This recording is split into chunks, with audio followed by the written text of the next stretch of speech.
yang ketujuh yang akan bertindak sebagai pemateri pada sesi yang kedua ini tentang budaya positif sekolah yang merupakan aksi nyata dari calon guru penggerak angkatan 7. Bapak beserta Ibu,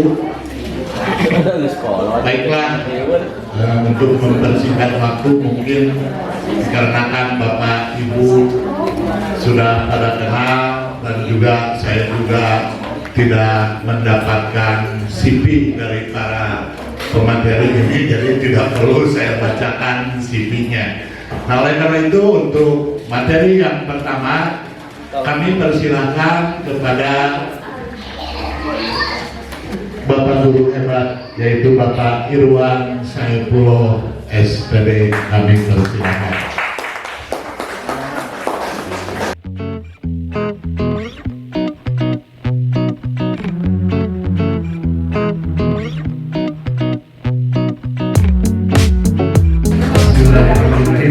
Assalamualaikum warahmatullahi wabarakatuh.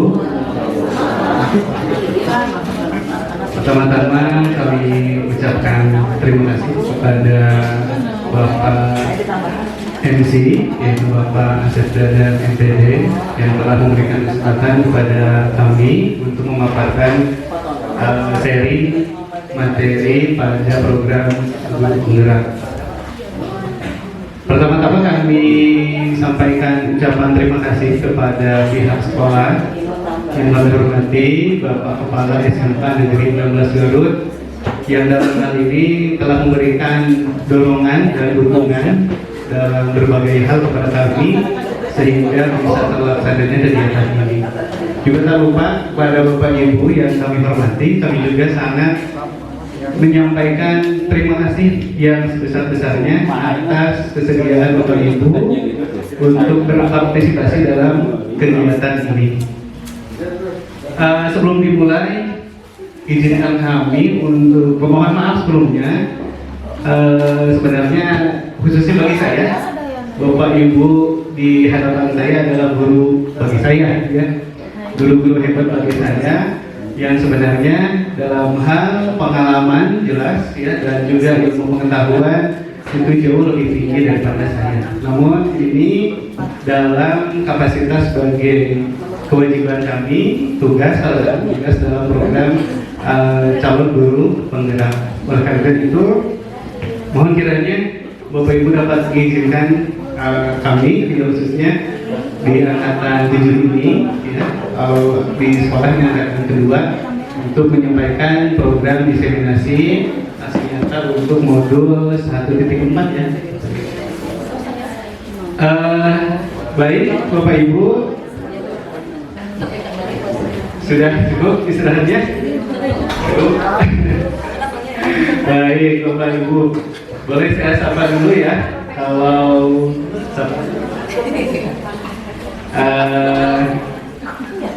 Kalau saya katakan salam dan bahagia, maka bagi Bapak Ibu juga boleh silakan untuk dijawab salam dan bahagia. Salam dan bahagia. Salam dan bahagia. Sekali lagi, salam dan bahagia. Salam dan bahagia. Baik Bapak Ibu, salam dan bahagia secara sekilas itu adalah moto yang dulu disampaikan di Taman Siswa, ya, di perguruannya Ki Hajar Dewantara. Jadi diharapkan dengan pendidikan itu siswa bisa mendapatkan kebahagiaan, ya. Jadi bahagia lahir dan batin, bahagia dalam segala urusan. Nah, baik, tanpa berpanjang lebar lagi, kita akan masuk pada pematerian. Nah, untuk diseminasi aksi nyata, adapun tujuannya Bapak Ibu untuk implementasi ini mengimplementasikan konsep-konsep inti dalam modul budaya positif di lingkungan kelas ataupun sekolah. Kemudian diseminasi ini adalah acara atau kegiatan membagikan pemahaman dan pengalaman dalam menerapkannya kepada rekan-rekan. Jadi ini tujuan kegiatannya. Dan mari kita mulai dengan kesepakatan kelas ya, ataupun keyakinan kelas. Sebentar Bapak Ibu, saya akan share link yang ya. Bapak Ibu boleh dicoba untuk bit.ly/ke_kelas ya. Bukan underscore, string. Mudah-mudahan bisa digunakan. Kita akan mulai dari kesepakatan kelas atau keyakinan kelas.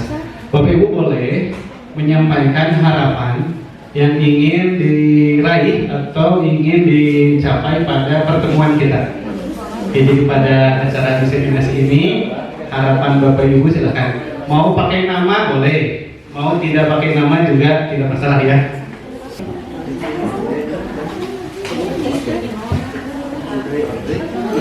Ya, ini sudah ada yang masuk ya. Nah, kita tanggung dulu. Ya terima kasih juga ini yang membantu merapikan ya. Kita bacakan, semoga hasil dari paparan diseminasi ini dapat mewujudkan budaya positif di sekolah.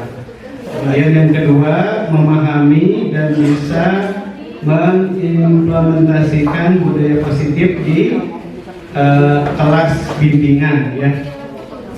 Silakan Bapak Ibu yang lain.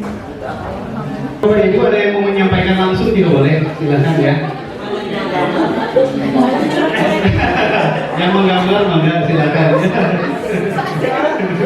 Terima kasih juga. Baik.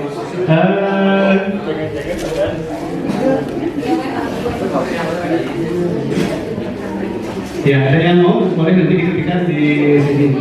Ya, Silakan Bapak Ibu. Waalaikumsalam warahmatullahi wabarakatuh. Ya, mungkin tadi di awal ya Bapak menyampaikan tentang salam bahagia, gitu ya.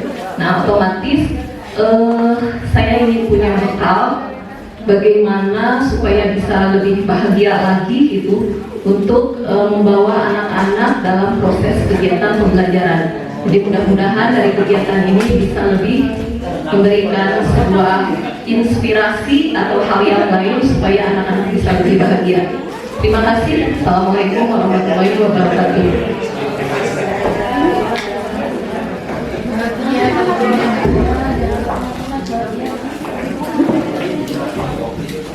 Baik, terima kasih Bu Elis ya. Semoga mendapatkan inspirasi agar nanti anak-anak bisa lebih bahagia, demikian ya. Yang belum saya bacakan ini bukan sudah dapat mengimplementasikan budaya positif ini semoga ada kelanjutan dari diseminasi ini karena budaya positif di sekolah sangat baik. Ya baik. Ada lagi Bapak Ibu? Mungkin kita batasi saja waktunya ya. Kalau ada yang masih muncul saya akan sampaikan, kalau tidak ada nanti juga akan kita mulai simpulkan gitu ya. Nah sementara di sini seluruh harapan ini berkaitan dengan hasil ya, output, yaitu mendapatkan ilmu ataupun wawasan tentang budaya positif, kemudian diimplementasikan dalam kehidupan sehari-hari di sekolah. Mungkin seperti itu ya Bapak Ibu, kalau kita rangkum. Nah ini berarti Bapak Ibu untuk kesepakatan kelas ini sudah bisa menjadi atau kesepakatan belajar kita nanti bisa kita ambil satu poin ya. Misalnya di sini kita saling berbagi. Nah, begitu ya. Jadi kita menyepakati saling berbagi ilmu dan wawasan tentang budaya positif untuk diimplementasikan dalam kehidupan sehari-hari. Jadi ada satu kesepakatan, ya. Jadi kalimat-kalimat tadi kalau saya ambil rangkumannya, maka kita harus saling berbagi. Kita bersepakat untuk saling berbagi tentang budaya positif agar bisa diimplementasikan dalam kehidupan KBM sehari-hari. Dapat disepakati Bapak Ibu? Berarti kalau saling berbagi itu tidak hanya saya, tidak hanya kami nanti, tapi Bapak Ibu pun harus berbagi, begitu ya. Ini nanti Bapak Ibu secara teknis bisa kemudian kita pindah tampilan ya menjadi kesimpulan gitu. Yang tadi boleh saya tulis? Boleh ya? Berarti saling berbagi tentang budaya positif untuk diimplementasikan dalam kegiatan KBM di sekolah.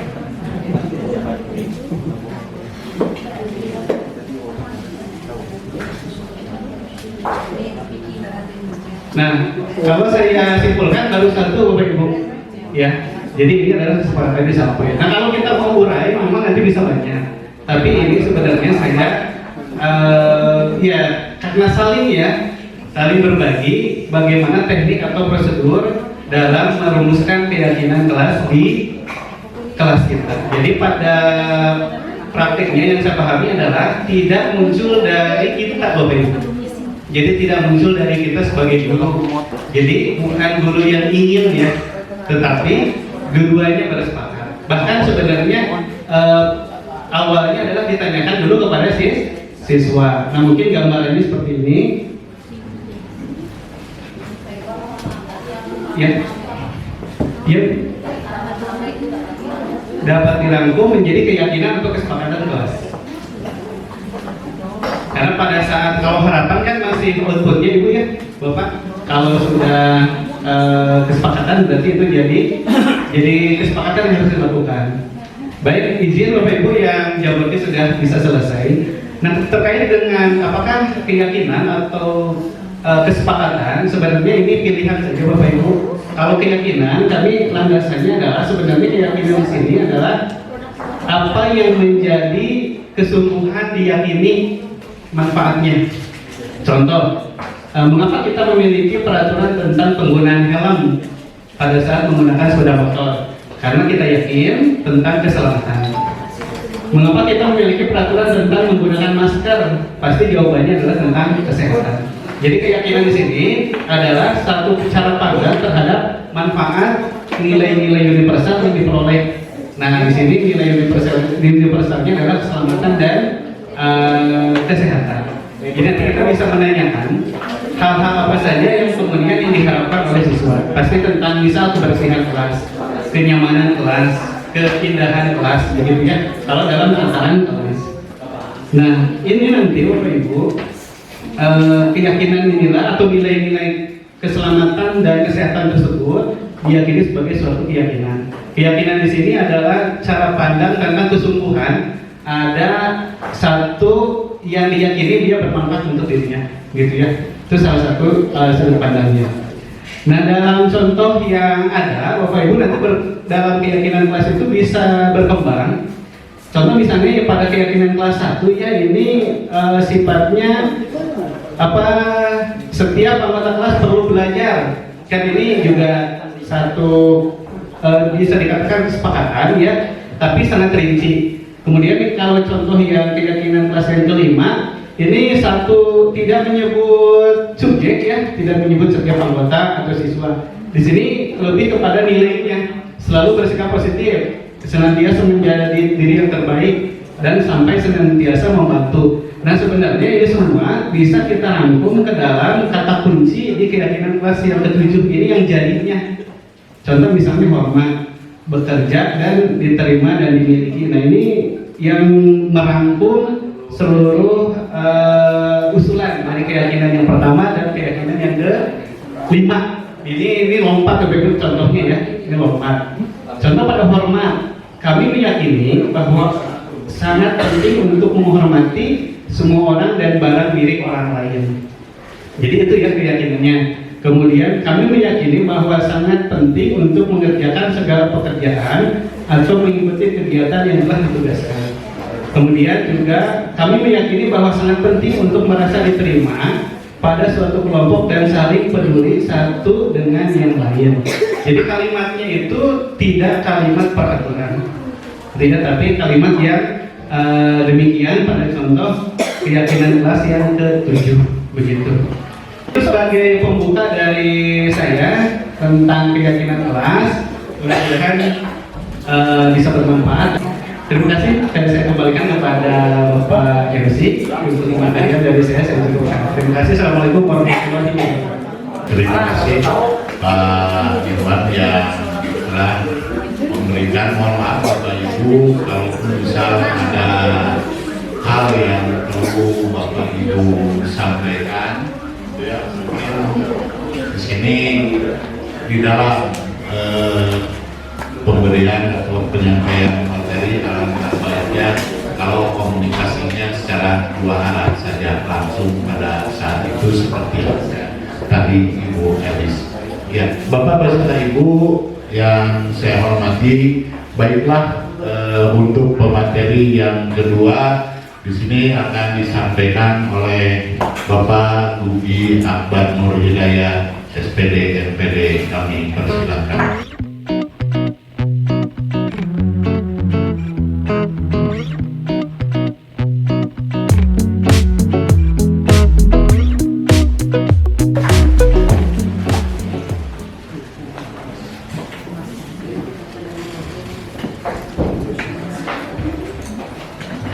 Baik, terima kasih Pak Syed. Assalamualaikum warahmatullahi wabarakatuh. Saya sambil berdiri saja.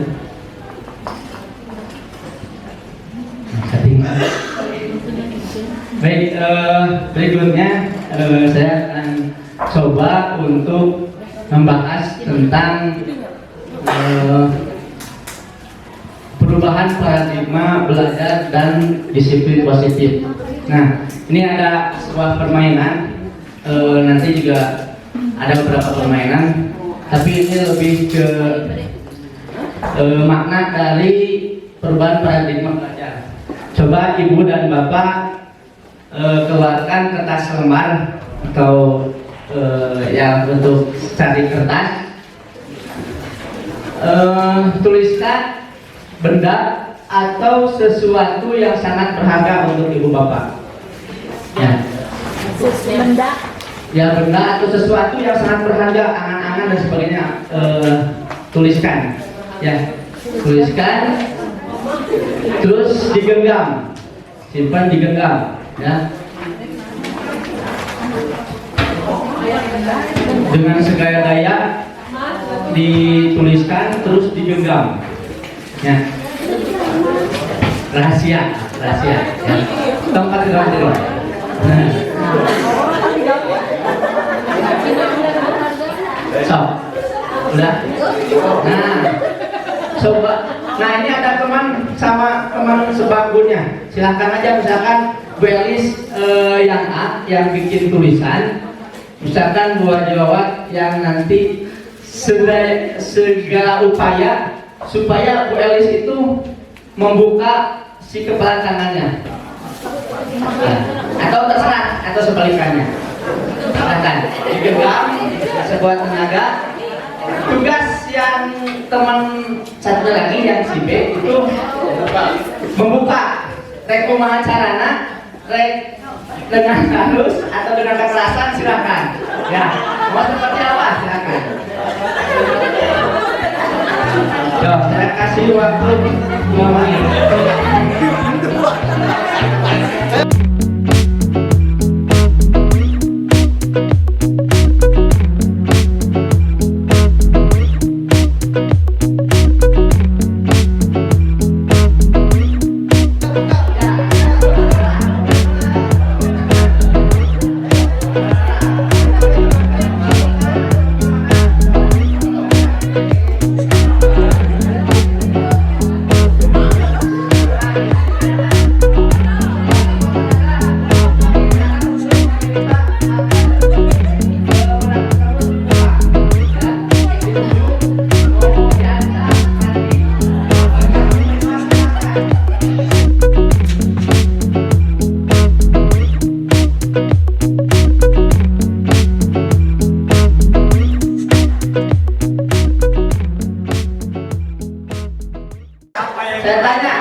Berarti bagaimana barusan ibu dengan membujuk atau dengan kekerasan, Bu Awas membukanya nggak? Nggak buka. Padahal barusan kan sudah bikin kesepakatan, kita teh mau tuker-tukeran aja. Nah, saya coba langsung dikasihkan, oh ya kita tukeran. Saya kasihkan, saya nggak tuker. Oke, kenapa Bu Awas nggak mau dibuka? Itu salah satu strategi. Bu Elis memberikan, punya ibu tetap. Oke, tepuk tangan buat itu. Baik. Nah, yang terjadi itu seperti barusan.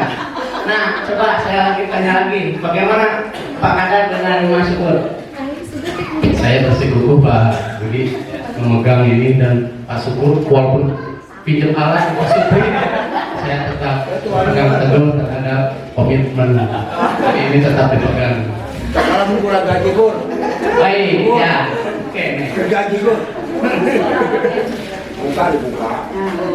Nah, barusan itu ya, berarti ada motivasi intrinsik ya, yang seperti cara bagaimanapun caranya ternyata untuk mempengaruhi orang lain untuk membuka itu susah, karena orang lain itu punya keyakinan masing-masing. Ya, jadi tidak bisa reaktif. Kumaha oke, gue yakin tetap tidak mau membuka. Ya. Itu yang cerita nanti. Nah, saya ada pertanyaan lagi. Apakah setuju dengan pernyataan ini? Ya, yang pertama, hukuman dapat mendisiplinkan anak. Belum tentu. Oke. Yang kedua, pemberian hukuman dengan hal positif seperti membaca, membersihkan halaman sekolah dapat mendisiplinkan anak. Yang ketiga, memberikan penghargaan dapat memotivasi belajar anak. Oke. Satu poin yang kita bahas, hukuman dapat mendisiplinkan anak. Coba, Bu Ima, bagaimana? Apakah setuju dengan dihukum si anak akan lebih disiplin?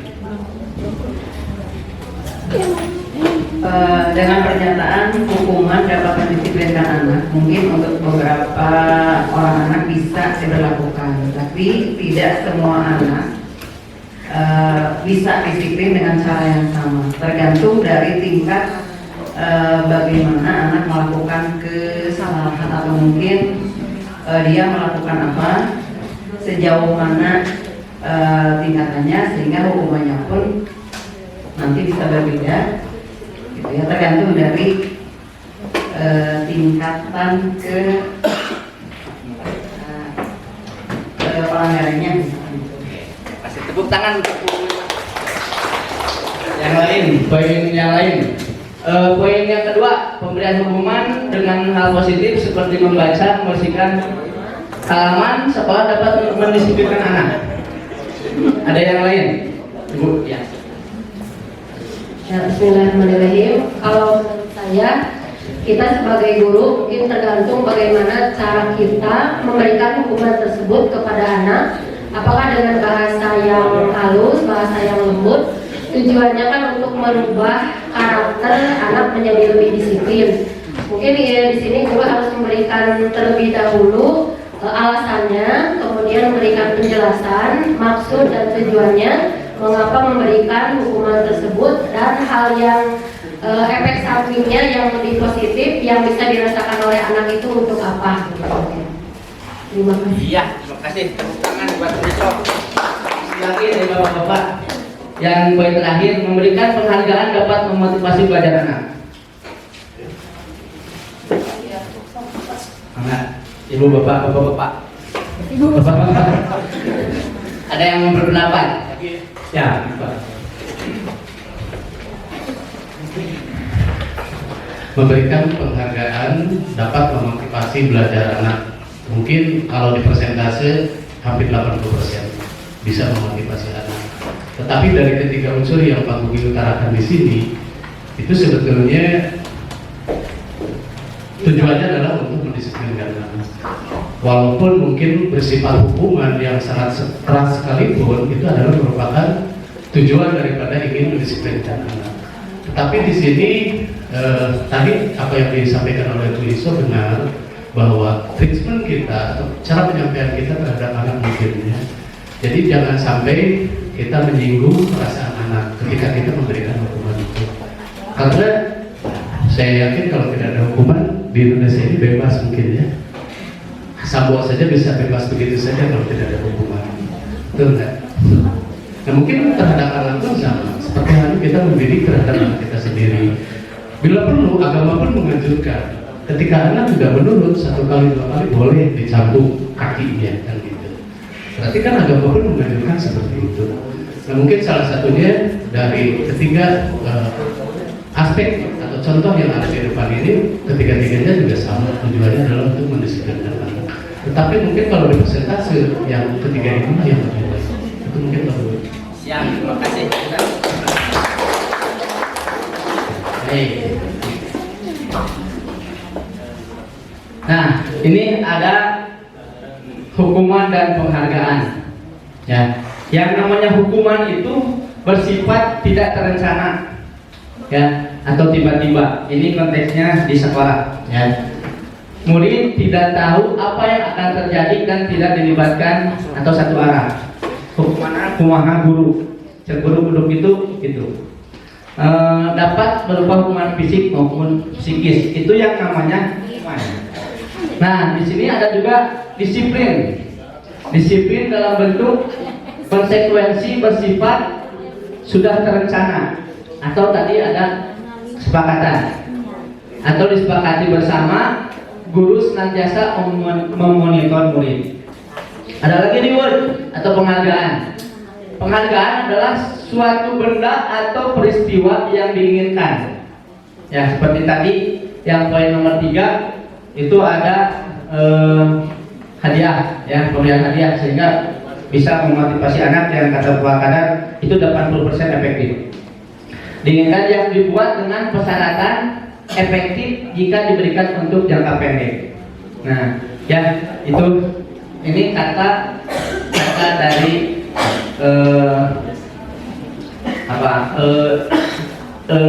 ilmuwan ya tentang yang concern di dalam William Glasser ya yang concern dalam ilmu kedisiplinan atau perubahan teori kontrol. Nah, ilusi guru mengontrol murid. Nah, kita tugasnya untuk mengontrol murid. Terus yang berikutnya ilusi bahwa kritik dan membuat orang merasa bersalah dapat menguatkan karakter. Ya, kadang-kadang kan, aduh merasa bersalah, saya teh kurang kumaha sih ke kamu teh, saya mau ngambelaan anu kan ada guru yang seperti itu, ya, membuat bersalah nanti akan ada juga dibahas oleh rekan saya selanjutnya. Ilusi bahwa semua penguatan positif, efektif dan bermanfaat, ya. Yang namanya penguatan positif itu pasti efektif dan bermanfaat. Dan selanjutnya ilusi bahwa orang dewasa memiliki hak untuk memaksa. Biasanya kita seorang guru itu suka ada paksaan juga kepada siswa atau murid.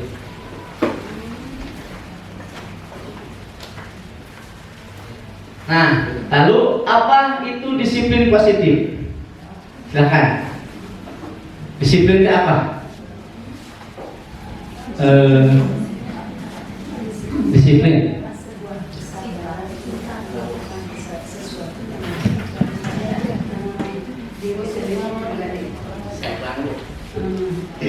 Menurut saya disiplin adalah segala sesuatu pekerjaan yang lahir daripada kesadaran diri sendiri dengan bertanggung jawab. Ya, disiplin ada keywordnya datang dari pribadi dan tanggung jawab.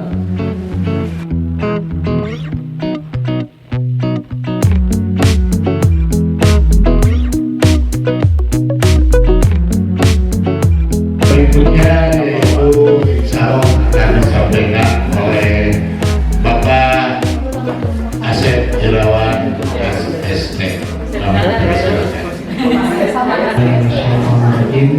Assalamualaikum warahmatullahi wabarakatuh. bahagia untuk guru-guru hamba semuanya. Mohon maaf saya di sini bukan mengajari tapi sering pada guru-guru senior saya perkenalkan diri dulu. Saya di sini guru baru. Ya, guru baru mungkin ada yang belum kenal, kemarin juga saya baru berkenal dengan ibu ini. Saya guru baru di sini jadi mohon bimbingan dan arahannya.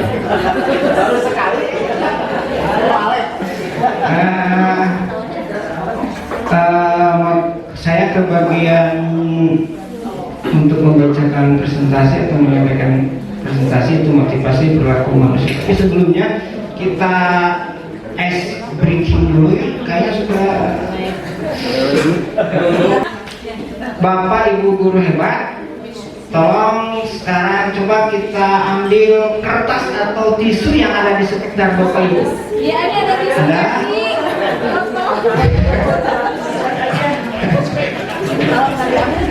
di sekitar. Sudah dapat? Nah, silakan kertas atau tisu ibu emas atau gulung.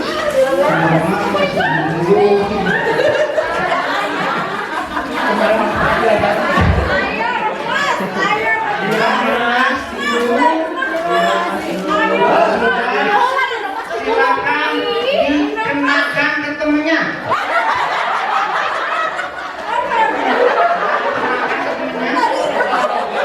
Terima kasih Bapak.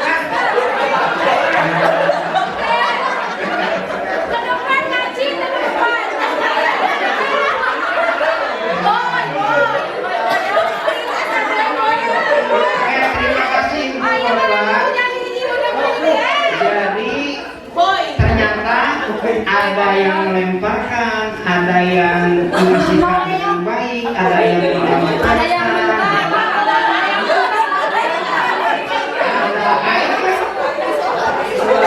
Itu adalah berkaitan dengan motivasi. Kenapa dia melemparkannya? Kenapa dia mengasihkan dengan baik-baik? Kenapa dia menyebutnya ada motivasi? Perintahnya kan kenakan, bukan lemparkan.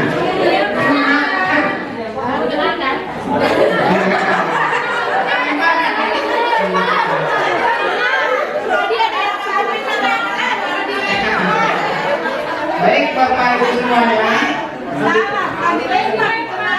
ya, motivasi perilaku manusia.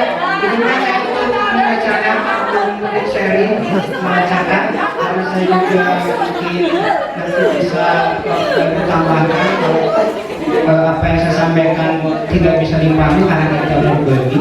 Ini saya menyampaikan, saya pahami. Motivasi perilaku manusia. Jadi motivasi perilaku manusia adalah apa yang mendasari alasan apa dia berbuat seperti itu, seperti tadi perintahnya karena ada yang melemparkan, ya. Motivasi yang ke satu menurut Diana Gosen, ya, orang itu berbuat menghindari ketidaknyamanan atau hukuman. Yang pertama itu. Yang kedua ada juga motivasi yang kedua melakukan perbuatan karena itu mendapatkan imbalan atau penghargaan dari orang lain. Kebanyakan kita ini ya, dan kita melakukan itu karena dibutuhkan, ada penghargaan. Yang ketiga, orang itu berbuat itu karena ada dorongan menjadi orang yang mereka inginkan, menghargai diri sendiri dengan nilai-nilai yang mereka percaya, motivasi intrinsik. Tapi yang kedua tadi motivasi ekstrinsik, ya, motivasi dari luar. Kalau yang ketiga adalah motivasi dari diri. Nah, kita bagaimana supaya anak didik kita bisa mempunyai motivasi dari diri? Nah, itu. Kemudian yang selanjutnya berkaitan juga dengan motivasi itu adalah kebutuhan dasar manusia. Jadi kebutuhan dasar manusia untuk membangun budaya sekolah yang positif dengan lingkungan yang aman, mendukung murid untuk menjadi pribadi yang berdaya, seimbang dan bahagia. Salah satu upaya yang bisa dilakukan oleh guru adalah memahami kebutuhan dasar yang mendasari perilaku murid. Karena murid melakukan hal seperti itu mungkin ada motifnya, ada kebutuhan dasar yang belum dia penuhi. Jadi jangan sampai kita justifikasi kenapa murid ini tercengong ke batur. Jangan langsung disalahkan, tapi kita cari tahu mungkin ada kebutuhan dasar yang belum dia penuhi sehingga dia mencari pelampiasan. Nah, tugas kita mengarahkan bagaimana kita supaya murid itu menyampaikan dengan baik. Ki Hajar Dewantara, saya mengambil kutipan dari Ki Hajar Dewantara, pernah mengatakan, beliau berkata, kita ambil contoh perbandingannya dengan hidup tumbuh-tumbuhan seorang petani.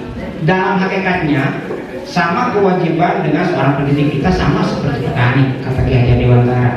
Yang menanam padi, petani hanya dapat menuntun tumbuhnya padi. Ia dapat memperbaiki kondisi tanah, memelihara tanaman padi, memberi pupuk, air, membasmi hama, ulat atau jamur-jamur yang mengganggu hidup tanaman padi dan lain sebagainya. Ya. Itu kata Ki Hajar Dewantara. Ketika guru memahami kebutuhan apa yang mendasari perilaku murid dan guru berusaha menuntun dan mendukung murid dalam memenuhi kebutuhan muridnya secara positif, pada hakikatnya guru tersebut ibarat seorang petani yang sedang berusaha memahami kebutuhan masing-masing tanaman. Dan ia berusaha memenuhi kebutuhan tanaman tersebut agar dapat tumbuh dengan subur dan maksimal. Psikiater Amerika Serikat William Glasser, saya mengambil kutipan dari beliau, seluruh tindakan manusia, apa yang manusia lakukan memiliki tujuan tertentu, yaitu memenuhi kebutuhan dasarnya. Jadi alasan tindakan manusia itu tujuannya adalah memenuhi kebutuhan dasarnya. Kata dia juga kebutuhan dasar manusia itu ada 5. Ada 5. Ketika 5 dasar kebutuhan manusia sudah terpenuhi secara memadai, maka murid akan tumbuh dengan seimbang dan bahagia. Sebaliknya, apabila kebutuhan dasar tidak terpenuhi dengan baik, maka seseorang akan mengalami emosi negatif. Contohnya seperti bosan, sedih, kecewa, frustasi, bahkan mereka bisa melakukan perbuatan yang bertentangan dengan syariat agama dengan nilai-nilai kebajikan atau melanggar peraturan. Dengan kata lain, perilaku buruk seseorang biasanya adalah respon dari kebutuhan yang tidak terpenuhi, namun mereka tidak tahu cara untuk menyampaikannya. Kebutuhan dasar, 5 kebutuhan dasar.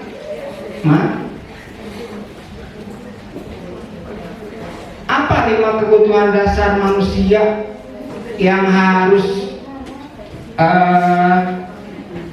bisa dipenuhi secara memadai? Nah, ini ada 5 kebutuhan dasar menurut Glasser. Yang pertama, kebutuhan bertahan hidup atau survival. Ya, ini berhubungan dengan fisiologis jasmani. Misalnya, jelas kesehatan kebutuhan dasar manusia, rumah jelas, makanan jelas, kebutuhan merasa aman juga kebutuhan, termasuk kebutuhan bertahan hidup, survival, kata Glasser. Agar murid dapat belajar dengan baik, maka kebutuhan mereka akan rasa aman, pangan, sandang, dan papan harus terpenuhi. Logikanya bagaimana mungkin mereka bisa belajar dengan baik bila mereka datang ke sekolah dengan perut yang lapar, atau bila rumah mereka kebanjiran, longsor, kebuan.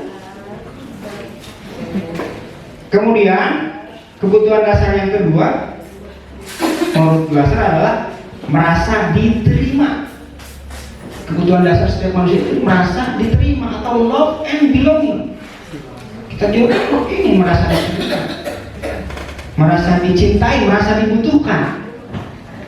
Keinginan tetap terhubung dengan orang lain seperti teman, keluarga, teman kerja,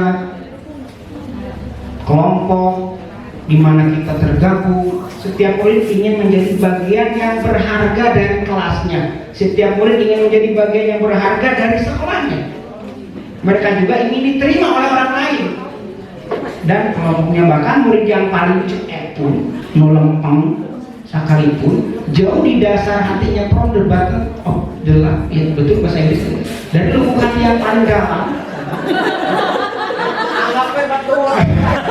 dari lubuk hati yang paling dalam, mereka itu ingin diperhatikan. Sesuai apapun, calon penghuninya ingin diperhatikan, ingin merasa dibutuhkan, dihargai, dicintai. Mungkin kebutuhan dasar itu yang belum terpenuhi sehingga dia nakal, sehingga dia macam-macam. Karena itu adalah kebutuhan dasar manusia yang kedua, merasa diterima, love and belonging. Kemudian kebutuhan dasar yang ketiga, kata Glasser, kebutuhan akan kebebasan, freedom. Sama kita juga yang bebas, freedom. Maksudnya apa di sini? Nah, murid tadi diantepkan sakarat insun gitu, sakaya bukan. Ya. Murid diberi kesempatan membuat pilihan dan bertanggung jawab atas pilihannya, itu maksudnya freedom. Murid diberi kesempatan membuat pilihan dan bertanggung jawab atas pilihannya. Pembelajaran dengan metode yang beragam dan menarik akan memenuhi murid tentang kebebasan ini.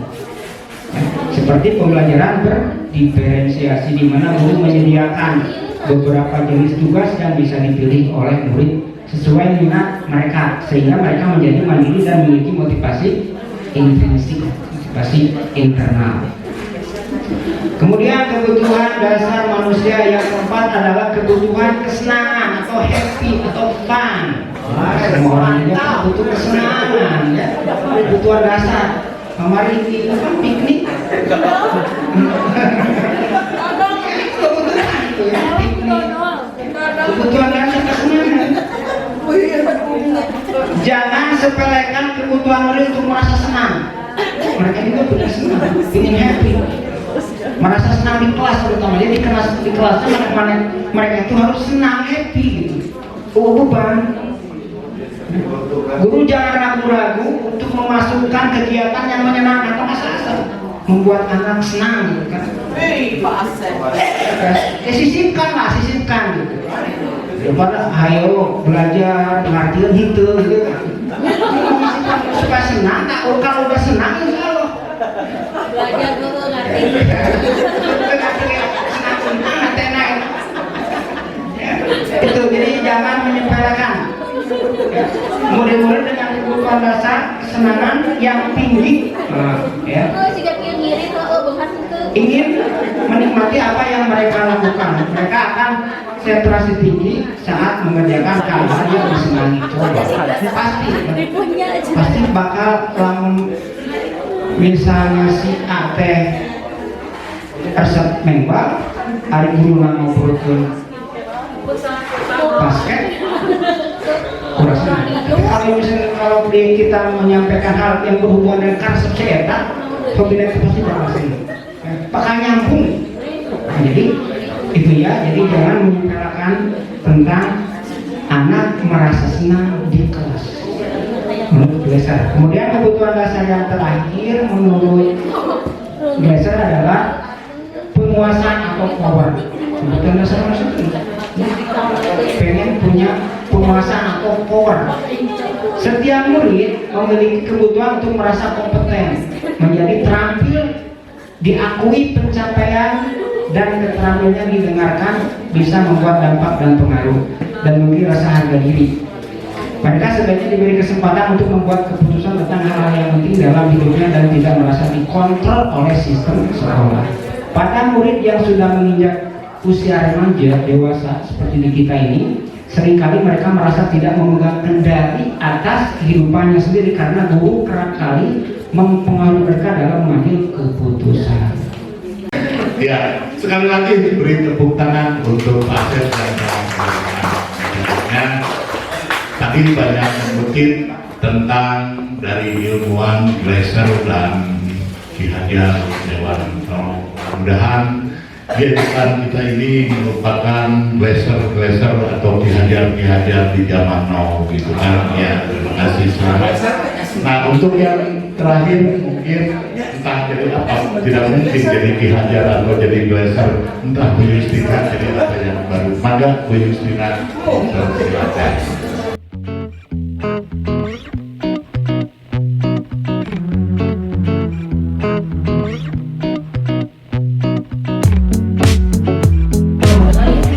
Assalamualaikum warahmatullahi wabarakatuh.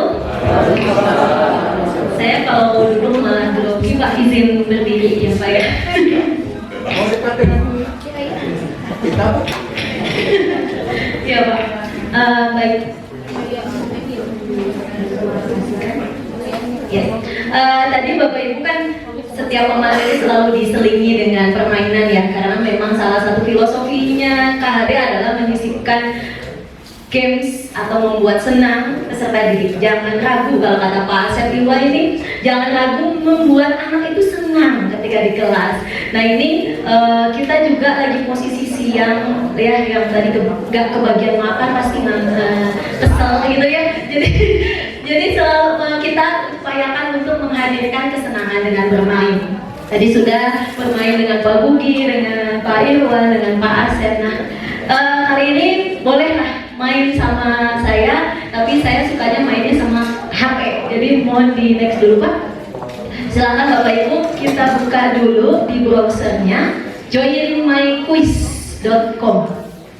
joinmyquiz.com. Bismillahirrahmanirrahim. Silakan dimulai soal pertama. Get ready.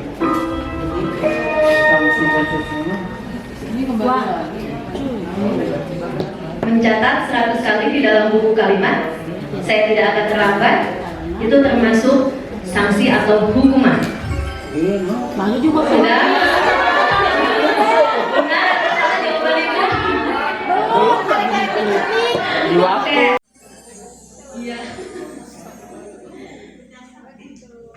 Ini juga biasanya berkaitan dengan perolehan skornya ke ini ya. Nah itu. Di waktu soal. Next, kita masuk ke soal yang kedua. Menggantikan kertas tugas teman yang telah dicoret-coret.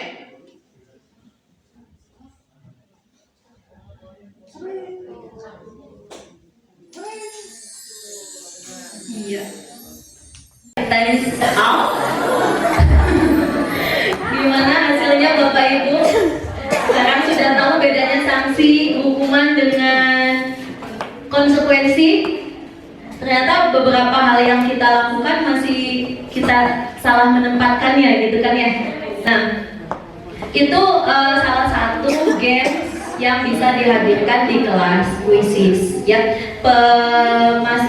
Caranya sama, kita memasukkan soal, udah tinggal copy ke sana, sudah nanti tinggal di play secara langsung bisa, secara tidak langsung juga bisa seperti itu. Tapi terlepas dari games yang tadi dihadirkan, tepuk tangan dulu untuk semua Bapak Ibu di sini yang sudah berpartisipasi 31 juta guru. Nah, intinya adalah saya ingin mengawali dengan yang biasa dilakukan oleh Bapak Ibu guru, termasuk saya, dalam memberikan suatu treatment kepada anak ketika melakukan kesalahan gitu. Kadang bisa berupa hukuman, kadang bisa berupa sanksi atau konsekuensi seperti itu. Nah, tadi juga dikatakan dalam diskusi sesi pertama, hukuman perlu dilakukan. Nah, namun kita juga perlu menengok apakah dengan menghukum juga bisa memenuhi kebutuhan dasar dari manusia termasuk siswa, seperti itu. Next dulu Pak. Nah ini yang saya ambil dari modul budaya positif yang dikutip dari Diana Gosen yang sudah dibahas oleh Pak Asep Iwa, bahwa yang biasa kita kenal itu adalah hukuman dengan konsekuensi. Tadi hukuman itu adalah sesuatu yang terjadi secara tiba-tiba diberikan. Siswa tidak tahu apa yang terjadi pada dirinya. sehingga kadang-kadang justru takut ketemu bapak itu pasti kena hukum, ketemu ibu itu pasti kena hukum. Yang ada adalah rasa takut. Nah, karena tidak tahu apa yang akan terjadi pada dirinya. Nah, sayangnya pada buku ini menyebutkan bahwa pemberian hukuman akan mengarah pada identitas gagal. Kembali lagi, tujuan sekolah adalah untuk membentuk nilai-nilai yang tertanam dari diri, yang kedepannya bisa berdampak jangka panjang. Ketika di sekolah sudah terjadi identitas gagal, maka nauzubillah, tidak mau ya kita menjadi salah satu andil dari pembentuk identitas gagal bagi murid. Nah, ini hukuman. Kalau mohon maaf karena kecil sekali, hukuman itu sesuatu yang menyakitkan karena sesuatu terjadi, tidak nyaman untuk murid. Tidak nyaman untuk murid karena siapa sih yang mau dihukum? Ya, kita sendiri juga ketika terlambat absen, nggak mau kan dipotong TPP gitu kan. Nah, kan nggak mau gitu seperti itu, karena tidak nyaman dihukum. Terus murid atau anak akan tersakiti kalau menggunakan kekerasan. Terus sistem tidak akan berjalan jika murid tidak takut. Makanya ada beberapa anak yang nakal ketika dihukum ya tetap melakukan hal itu. Benar kan? Ada kan? Karena ya tidak akan berjalan untuk murid yang tidak takut. Dan hanya pada sebuah institusi, tidak berlanjut di kehidupan nyata. Ketika mereka ketemu dengan orang yang tidak tegas, maka ya sudah gitu. Ah, sama bapak itu mah biasa aja. Udah, selonong boy gitu. Nah, kemudian dampak pada muridnya apa? Ya, ini yang biasanya ditakutkan oleh para guru. Murid akan marah. Dan kadang poin yang paling ditakuti adalah menyimpan rasa dendam kepada guru. Tiba-tiba merasa tidak diharapkan kehadirannya. Nah, seperti itu. Ini dampak negatif daripada hukuman. Makanya dalam filosofi KD juga tidak menyebutkan bahwa hukuman tidak perlu diadakan. Bukan, tidak ada kalimat itu. Hukuman mungkin perlu, tapi hukuman adalah salah satu langkah terakhir yang digunakan. Bila perlu, tidak digunakan sama sekali. Jadi KHD pun tidak melarang sama sekali hukuman, tapi itu tolong digunakan sebagai salah satu langkah terakhir. Bila perlu tidak diperlukan, karena dia akan mengarah kepada identitas gagal. Begitu. Nah, lalu apa yang mengarah kepada identitas sukses? Ini adalah pembentukan disiplin yang tadi sudah disebutkan oleh Ibu Wawan, bahwa dari diri. Nah, kalau timbulnya dari diri sendiri, ini ada dua bentuk. Tadi yang kita kenal konsekuensi, biasanya kan kita kalau datangnya terlambat 5 menit, 15 menit tidak boleh masuk ke kelas ya, kan gitu konsekuensi. Biasa kita lakukan. Nah, ini konsekuensi. Alhamdulillah Bapak Ibu, ini termasuk mengarah kepada identitas sukses. Jadi mulailah sedikit-sedikit ke arah yang memberikan konsekuensi. Namun di sini ada perasaan tidak nyaman juga untuk murid, tapi dalam jangka waktu pendek. Nah, ini penguatannya juga hanya berlaku dalam waktu pendek juga. Jadi hanya untuk misalkan hanya Ibu A yang menerapkan ini, Ibu Guru B tidak, ya sudah. Jadi hanya pada saat itu saja. Dan ini biasanya guru yang capek karena harus memonitoring. Biasanya kita suka ngasih cap positif gitu kan untuk keaktifan siswa dan lain sebagainya. Ini yang guru yang harus kontrol, guru yang harus mensupervisi. Nah, nanti ini konsekuensi ini dua pihak. Jadi antara guru dan siswa melakukan kesepakatan. Seperti yang tadi di awal dicontohkan oleh Pak Irwan, kesepakatan kelas. Nah, ini akan membentuk konsep diri yang baik dan taat peraturan. Sayangnya hanya taat peraturan. Nah, muncullah istilah baru yang namanya restitusi. Restitusi ini juga membentuk identitas sukses ke depannya. Karena restitusi ini yang membuat konsekuensinya, yang membuat pilihannya adalah murid. Jadi murid yang akan ditanya, Jadi kamu mau mempertanggungjawabkannya gimana? Seperti itu. Jadi menguatkan untuk murid dalam jangka waktu panjang, karena mereka akan berpikir, saya harus memperbaiki masalah ini, caranya gimana? Nah, korban yang jadi korban ini, misalkan dalam hal pemukulan dan sebagainya, yang jadi korban ini akan merasa mendapatkan ganti rugi yang baik, gitu. Masalah terpecahkan dan murid belajar bertanggung jawab terhadap perilakunya. Fokusnya pada pemecahan masalah dan tanggung jawab. Jadi guru di sini nanti akan berfungsi sebagai peran kontrolnya di mana. Nah, ini akan dibahas di slide selanjutnya.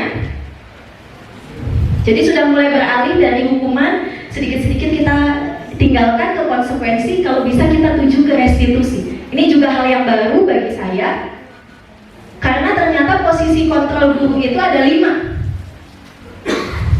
Yang pertama, penghukum. Biasanya penghukum ini menggunakan hukuman fisik atau verbal, kata-kata. Kamu, gitu. Nadanya tinggi, mata melotot, jari menelunjuk. Bajunya, ya gitu.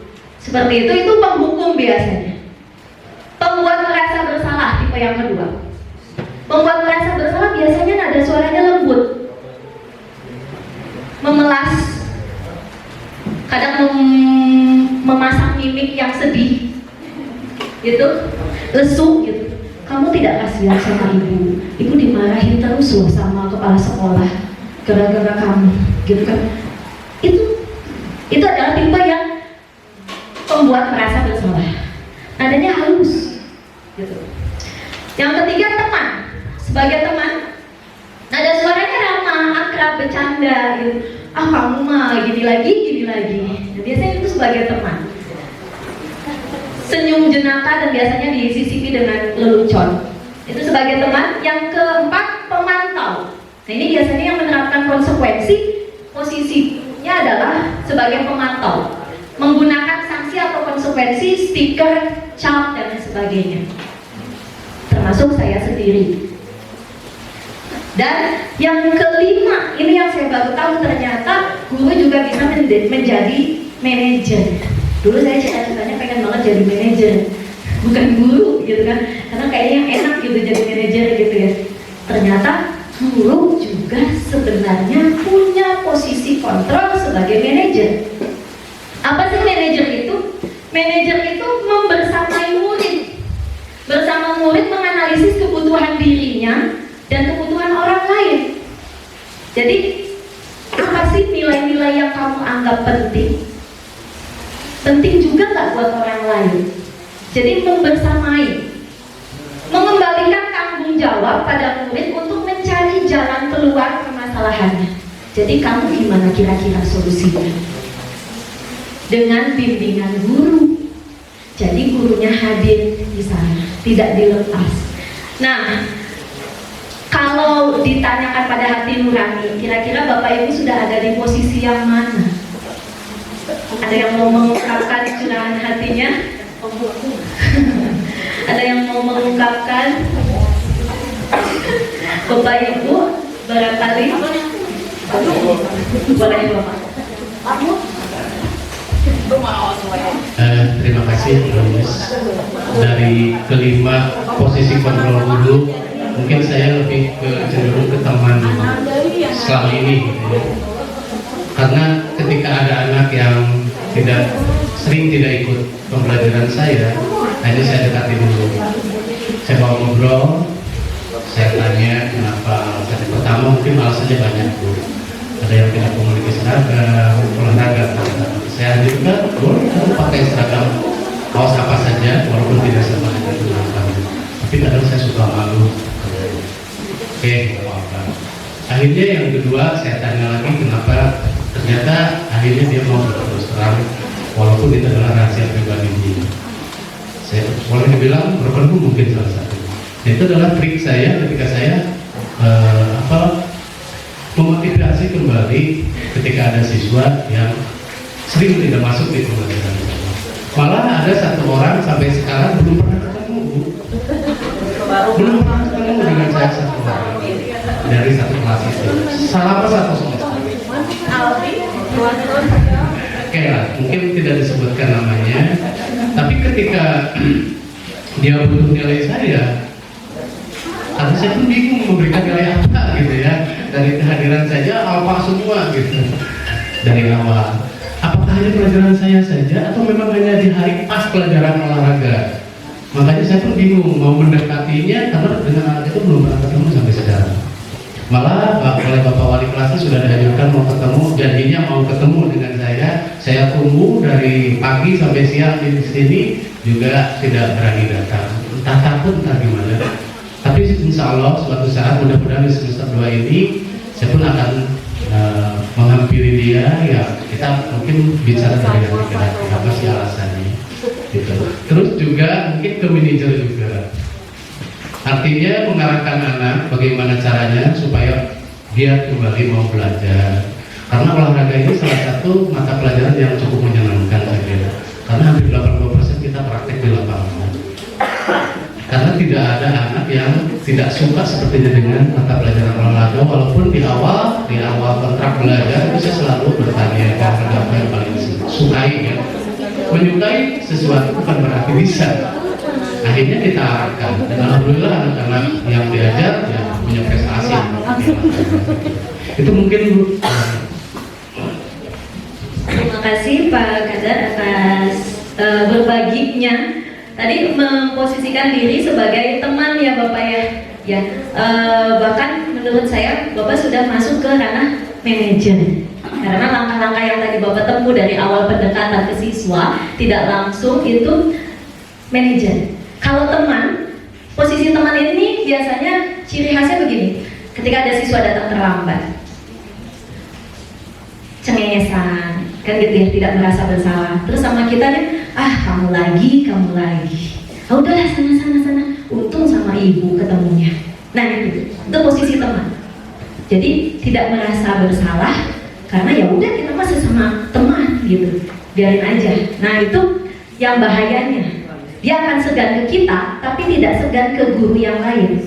Karena kalau sama yang dianggap sebagai gurunya adalah teman, ya dia segan, tapi kalau tidak, ya sudah diabaikan. Nah tapi kalau Bapak melakukan pendekatan itu lebih ke manajer. Bapak ini tepuk tangan dulu dong untuk Pak Kadar. Sudah berada di posisi manajer karena sudah mulai membimbing dan mencari tahu apa sih alasannya gitu. Nah ini next berikutnya. Nah kaitannya dengan motivasi yang terbentuk, kita kan pengennya motivasi yang dari dalam dan berlaku jangka panjang. Nah ini motivasi dengan posisi kontrol guru. Kalau kita berada pada posisi penghukum dan pembuat merasa bersalah, itu nanti akan ke mengarah identitas gagal. Kontrolnya kontrol negatif. Ya. Kalau kita mau mengarahkan kepada identitas yang berhasil atau sukses, bisa kita berada pada posisi teman, bisa pada posisi pemantau, lebih baik lagi pada posisi manajer. Posisi manajer ini bisa menempatkan sesekali pada posisi teman, sesekali pada posisi pemantau. Ketiganya mengarah pada motivasi yang intrinsik sebenarnya, atau pembentukan identitas sukses. Next. Bagaimana caranya? Nah ini dia. Caranya gimana sih gitu ya? Ini ada yang dikenal dengan segitiga restitusi. Mungkin sebelumnya pernah dibahas pada CGP yang sebelumnya. Segitiga restitusi ini hanya 3 tahapan. Yang dilakukan pertama adalah menstabilkan identitas. Ini yang pertama. Stabilkan dulu identitasnya. Ketika ada anak yang melakukan kesalahan, jangan langsung dijudge dia salah. Stabilkan dulu emosinya, stabilkan dulu identitas dirinya, dia itu siapa. Kemudian yang kedua adalah validasi tindakan yang salah. Validasi tindakan yang salah adalah mengarahkan kepada kejadian apa yang dilakukannya. Barulah kita menanyakan keyakinannya. Ya, balik lagi ke keyakinannya. Karena menurut Diana Gosen, tahapan untuk memudahkan para guru dan orang tua ini tidak hanya guru, orang tua juga dalam melakukan proses disiplin positif ini bisa menggunakan segitiga restitusi. Berikutnya, Ini akan saya bukan kesalahan menjadi orang yang bisa sukses, gitu. Kalimat yang biasa diutarakan oleh guru, gak apa-apa berbuat salah, gak apa-apa, gitu. Gak apa-apa terlambat sesekali, kan gitu. Tidak ada manusia yang sempurna. Kadang kita juga harus memposisikan diri. Aku juga pernah melakukan itu. Lalu ada kalimat yang ibu mah tidak penting kamu ini salah siapa atau tidak tertarik mencari siapa yang salah, tapi ibu ingin bersama kamu mencari solusi. Nah itu biasanya untuk menstabilkan identitas. Nah kadang kalimat yang sering ditanyakan, sekarang kamu lagi jadi teman yang baik nggak buat diri kamu sendiri? Setidaknya buat diri kamu sendiri deh. Coba stabilkan dulu emosinya, baru masuk ke tahap 2. Langkah kedua adalah validasi tindakan yang salah. Jadi setiap tindakan yang dilakukan itu pasti punya tujuan. Anak yang terlambat sekalipun pasti ada tujuannya, entah itu membantu orang tua terlebih dahulu atau lain hal. Pasti ke sana arahnya, memenuhi kebutuhan dasar yang dimaksud tadi Pak Asep.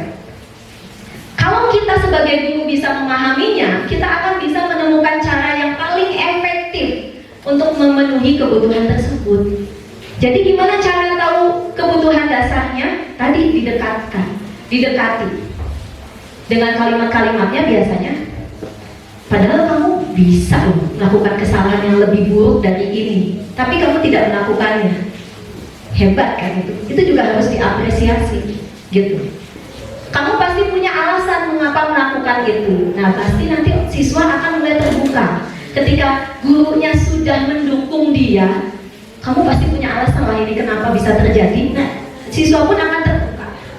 Beda dengan kok terlambat lagi, gitu. Udah pasti tutup untuk ceritanya dari siswa itu. Atau boleh juga kamu boleh bangga pada dirimu karena kamu telah melindungi sesuatu yang penting buatmu. Biasanya ini untuk kasus-kasus yang berantem. Kata si ini itu yang salah, kata si ini yang salah. Kita bisa menguatkan mereka dengan ya nggak apa-apa, berarti kamu melindungi diri kamu, gitu kan. Nah itu untuk validasi tindakan yang salah, untuk mengetahui juga kebutuhan dasarnya bahwa dia ingin berkuasa. Next, barulah setelah mulai stabil dan sudah mulai terbuka dengan alasan-alasan dibalik kesalahannya, baru kita tanyakan keyakinannya. Dengan cara apa yang dia inginkan? Apa sih yang kita percaya sebagai kelas? Kalau di awal kita sudah bikin kesepakatan kelas, lebih enak lagi. Misalnya tidak boleh terlambat. Menurut kamu kenapa sih harus disiplin waktu, gitu? Nilai-nilai apa yang diyakini? Emang kedepannya kamu mau jadi seperti apa, gitu? Diarahkan kepada apa yang dibayangkan tentang dirinya untuk masa depannya, gitu.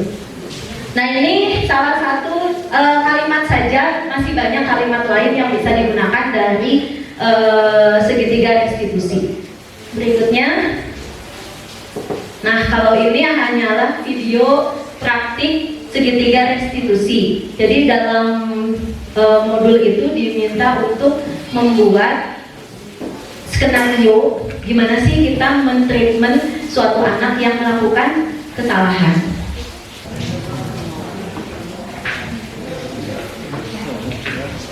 Ya, jadi intinya adalah ini kasus yang sering terjadi ketika melakukan menyontek saat ulangan.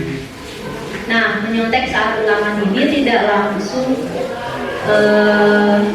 saya pas belajar modul di CGP ini tertampar gitu, karena saya selalu kalau yang nyontek udah saya kasih cap smile negatif, udah saya nggak akan mau koreksi gitu. Salahnya saya di situ gitu. Saya tidak mau tahu, pokoknya kalau nyontek itu nggak baik. Pokoknya kalau saya ngoreksi ulangan, ngawasin ulangan ya sudah. Kalau dia ketawa nyontek udah dicap, udah nggak mau saya sentuh untuk dikoreksi. Dan itu, nah itu saya awalnya begitu merasa tertampar sekali ketika belajar di CGP, ternyata nggak begitu loh. Nah awalnya harus ditanya itu dulu. Iya,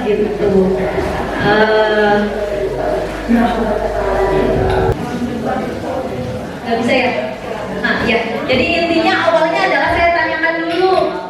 Ketika ketahuan dia nyontek, maka langkah pertamanya adalah, ini nilai kamu bagus, bangga nggak dengan nilai ini? Nah, pertamanya dia jawab bangga, gitu kan pasti.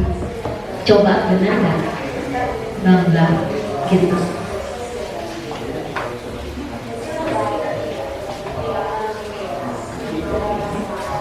Kalau ini sudah masuk ke keyakinan kelas yang disepakati.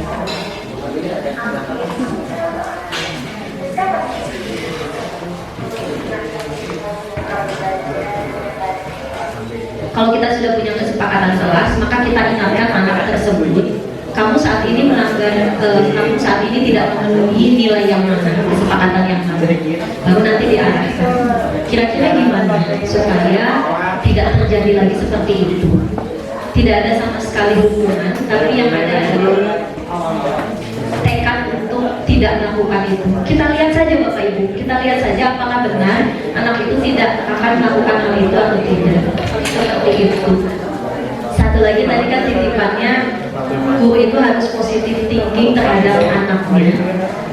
Saya yakin apa yang kita transferkan positif, maka yang diterima juga positif. Kalau kita yakin anak itu berubah, maka anak itu juga akan berubah. Tapi selipkan dalam doa-doa kita yang seperti tadi pagi diselipkan oleh Pak Kepala. Kita setiap sholat atau setiap ngajar disisipkan dengan doa untuk anak-anak kita. Ya salah satunya dengan bisa dengan pendekatan seperti itu.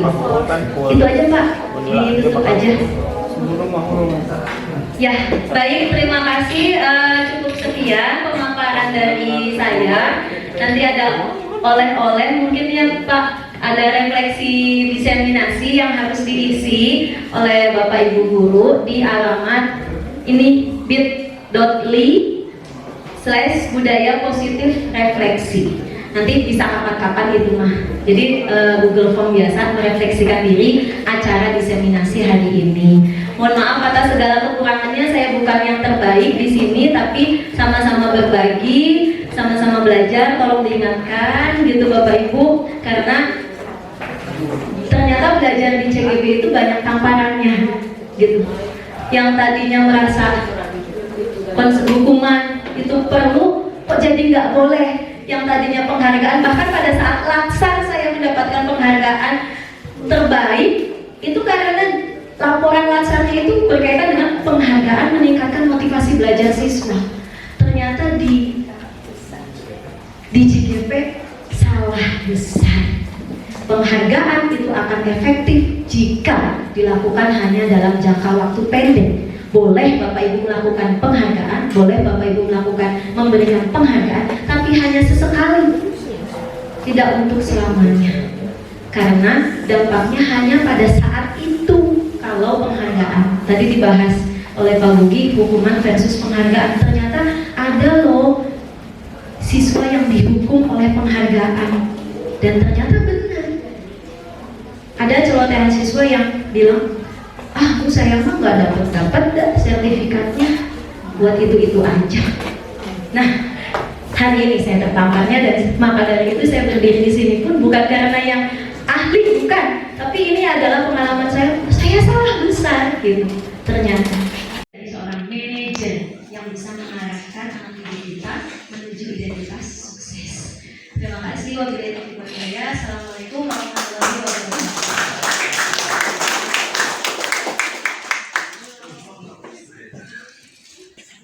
Terima kasih Bu Justina telah memaparkan keunggulan dari tiap-tiap pasien yang terakhir Bu Justia. Ya, saya juga berulang lagi karena tadi sudah didahului oleh Bapak Ibu Pak Supri tangan untuk saya lakukan. Jadi terima kasih sekali lagi Bapak beserta Ibu. Dari awal acara kita mulai pukul 10:18. Oh, Bu Elis. Oh, mangga Bu Elis. Mangga sebelum di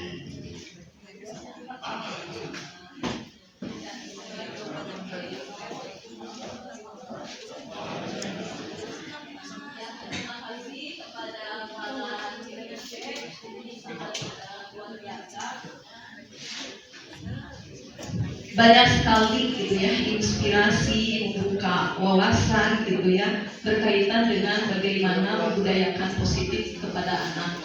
Nah, di sini mungkin saya ingin berbagi pengalaman saja gitu ya, terus nanti bisa ditanggapi oleh Meng, misalkan oleh bapak-bapak yang lain. Karena yang tadi yang saya lihat di sini bahwa posisi kontrol guru itu kan ada 5 ya. Yang pertama adalah menghukum, yang kedua adalah membuat merasa bersalah, yang ketiga teman, yang keempat pemantau, dan yang kelima manajer. Nah, yang pernah saya lakukan ini bingung gitu, apakah ini maksudnya kemana gitu ya. Nah, suatu hari mungkin kemarin pada waktu kegiatan pengumpulan tugas gitu ya dari anak, ada satu anak yang susah dihubungi gitu ya, beberapa kali tidak menyertakan tugasnya, tidak mengumpulkan tugasnya gitu. Pada saat ditanya ke wali kelasnya, ini anaknya gimana? Terus dalam kegiatan sehari-hari mungkin karena saya mengajar ke anak tersebut ya biasa-biasa saja gitu. Nah, sampai akhirnya saya membisin ke anak tersebut gitu, menanyakan jadi di sini saya sendiri gitu ya pada waktu itu hanya menceritakan kisah saya selama dulu pada waktu sekolah gitu. Ini misalkan namanya A, misalkannya si A, kalau ibu mah dulu ini memiliki suatu kesalahan terbesar gitu ya, terus ada penyesalan gitu. Kenapa ibu dulu waktu sekolah hanya termotivasi untuk menghindari suatu pernikahan gitu ya. Nah, setelah ibu lihat ternyata ada satu teori gitu menyampaikan ke Abraham Maslow bahwa teori kebutuhan itu ada beberapa tahap. Yang pertama untuk memenuhi kebutuhan fisiologis, yang kedua rasa aman, yang ketiga mendapat kasih sayang, yang keempat mendapatkan penghargaan, dan yang paling akhir adalah untuk mengaktualisasikan diri atau membuat diri kita itu berkualitas gitu. Nah, semata-mata ingin berkualitas di hadapan Allah Subhanahu wa taala. Nah, ibu sampaikan gitu ya. Ibu dulu itu nggak tahu apa sih hakikat belajar. Ibu nggak tahu sebetulnya apa sih manfaat belajar gitu. Yang ibu tahu bahwa dulu pada waktu SMA, ibu takut dikawinin ya gitu, karena terus terang saja setelah lulus SMP itu banyak yang ke rumah gitu ya, yang mau melamar ya. Nah, oleh sebab itu makanya sama orang tua juga dikasih tahu gitu, coba kalau Elis gitu ya, kalau Elis misalkan nggak mau menikah berarti harus sekolah. Jadi sudah terekam dalam pikiran bahwa saya sekolah itu supaya tidak cepat-cepat menikah gitu ya. Itu yang pertama kesalahan besar yang saya alami dulu gitu. Terus pada waktu sekolah benar gitu, saya bisa mungkin 3 besar atau 5 besar masuk gitu, tapi tujuannya malu sama kabogoh misalkan ya. Nah, kenapa ibu punya motivasi seperti itu? Nah, menurut A, kenapa misalkan ya? Jadi istilahnya hanya menceritakan kisah ibu dulu gitu, jangan sampai apa yang ibu rasakan ini sama kamu juga ada rasa penyesalan gitu ya. Nah, itu yang pertama, mungkin berkaitan dengan ini. Apakah ini maksudnya kemana gitu ya? Karena kalau dari tadi bersama murid menganalisis seperti itu ya. Nah, itu yang pertama. Yang kedua berkaitan dengan yang tadi, misalkan Neng memanggil gitu ya, memanggil siswa. Nah, ibu juga pernah dulu ada anak yang menyontek ya. Kebetulan ibu menyampaikan begini gitu ke anak. Dipastikan pada saat kamu melakukan suatu kecurangan gitu ya, kamu tidak akan bisa mengirimkan jawabannya. Nah, ibu sampai bilang kayak gitu, ternyata beneran ada 2 anak yang tidak bisa mengirimkan jawabannya. Ternyata mereka mengakui, Bu, maaf, saya ternyata membuat kecurangan. Astagfirullah, kata saya, kenapa kata-kata saya itu langsung dijawab oleh Allah Subhanahu wa taala pada hari itu gitu ya. Nah, sampai akhirnya saya menyampaikan ke anak, nah berarti mungkin bisa jadi gitu ya, apa yang kita lakukan itu kan yang tidak berkah, karena kita tahu bahwa di sebelah kiri dan kanan kita ada malaikat mungkar dan nakir, yang siap mencatat setiap amal yang kita perbuat gitu ya. Nah itu di hadapan anak-anak yang lain gitu. Tidak melakukan hanya face to face seperti yang Neng lakukan tadi. Nah mungkin apakah yang sudah dilakukan itu bagaimana gitu tanggapannya? Terima kasih. Assalamualaikum warahmatullahi wabarakatuh. Terima kasih Bu Elis atas pertanyaannya. Kedengeran ya? Enggak. Kalau tadi lihat dari langkah, sebenarnya kalau ditanya posisi kontrol guru yang mana, posisi kontrol guru manajer itu bisa masuk ke teman, bisa masuk ke pemantau. Jadi sesekali kalimat di modulnya itu sesekali kita bisa menjadi teman, sesekali menjadi pemantau. Jadi kadang ya, memang menimbulkan kebingungan. Jadi sebenarnya posisi kontrolnya sebagai apa? Tapi kalau dilihat dari ceritanya tadi, saya rasa sudah masuk ke manajer ya Pak ya. Nah, karena awalnya dimulai dari menstabilkan identitas siswa, tidak langsung menyalahkan. Bahkan ibu menceritakan dulu kesalahannya. Berarti kan ada di salah satu kalimat di situ, ibu juga dulu pernah kok melakukan ini. Gitu. Jangan sekali-kali malu mengakui kesalahan yang pernah dibuat dulu kepada anak. Karena kita juga pernah nakal pada zamannya, gitu kan. Nah, makanya stabil itu adalah langkah menstabilkan identitas untuk siswa. Saya tidak sendiri, gitu. Ternyata ada yang pernah melakukan seperti ini, bahkan guru saya sendiri. Nah, apa yang bisa dipetik? Nah, tujuannya barulah validasi tindakan yang salah. Tadi ibu sudah melakukan, menurut kamu ini apa motivasinya ibu seperti itu, gitu kan? Artinya kan dua arah. Tidak melulu kalau ibu ceritanya hanya tentang perjalanan ibu saja gitu sampai dia yang ngantuk, ya udah itu baru hanya sebagai pendongeng gitu. Tapi kalau ibu mau memberikan pertanyaan gimana ya menurut kamu gitu kan, artinya mengajak siswa. Inilah manajer itu membimbing, mengarahkan siswa untuk berpikir kira-kira benar nggak tindakanmu, sesuai nggak dengan nilai-nilai yang diyakini. Karena pastinya setiap manusia itu sebenarnya putih kok, suci kok gitu. Artinya baik kok. Pasti ada nilai-nilai yang diyakini gitu kan. Nah, kita arahkan ke situ. Menurut kamu benar nggak sih? Gitu. Nah, itu sudah Bu tahap kedua, validasi tindakan yang salah. Bahkan sampai ketiganya mungkin menanyakan keyakinannya. Entah tadi diceritakan dulu di tahap ketiganya, menanyakan keyakinan itu goalnya adalah nanti gua akan tanya, nanti ke depannya kamu mau jadi seperti apa? Kalau misalkan dia sudah jawab, saya pengen jadi orang yang seperti ini. Nah, berarti harus kayak gimana kalau orang sukses tuh? Kalau saya mau jadi pemimpin, harus kayak gimana kalau orang pemimpin? Nah, gitu jadi. Ketika sudah sampai pada tahap 3, ketika sudah tahu tentang keyakinan goalnya dia hidup di dunia itu untuk apa, ya sudah, kita tinggal arahkan dengan pertanyaan-pertanyaan selanjutnya.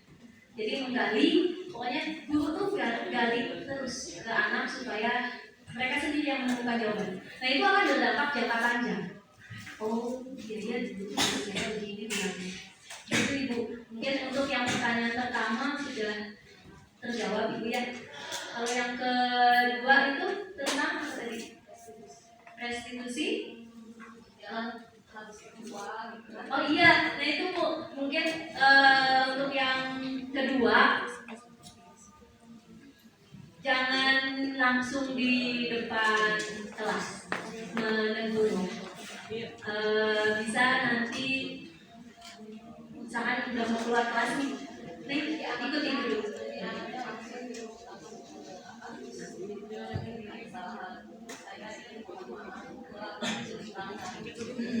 Nah, sebaiknya kalau memang mereka langsung mengakui di depan kelas, saat itu dilakukan apresiasi. Wah, hebat nih, berarti jujur dia sudah mengakui. Sudah, stop sampai situ. Selanjutnya adalah treatmentnya adalah berbicara face-to-face. Seperti itu mungkin dari saya. Bapak ini ada tambahan?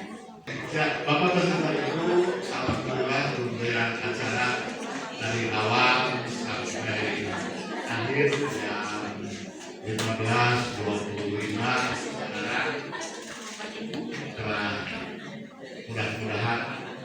yang bapak-bapak, ibu-ibu guru hebat ini sampaikan. Mudah-mudahan banyak manfaatnya bagi kita semua. Dan jalani ya ibu bisa dengan banyaknya calon guru penggerak dan sudahnya jadi guru penggerak. Mudah-mudahan SMA Negeri 16 Garut atau SIPIP lebih berkibar lagi. Dan terima kasih. Billahi taufiq wal hidayah. Wassalamualaikum warahmatullahi wabarakatuh. AN 16 Garut. Jaya, jaya, jaya.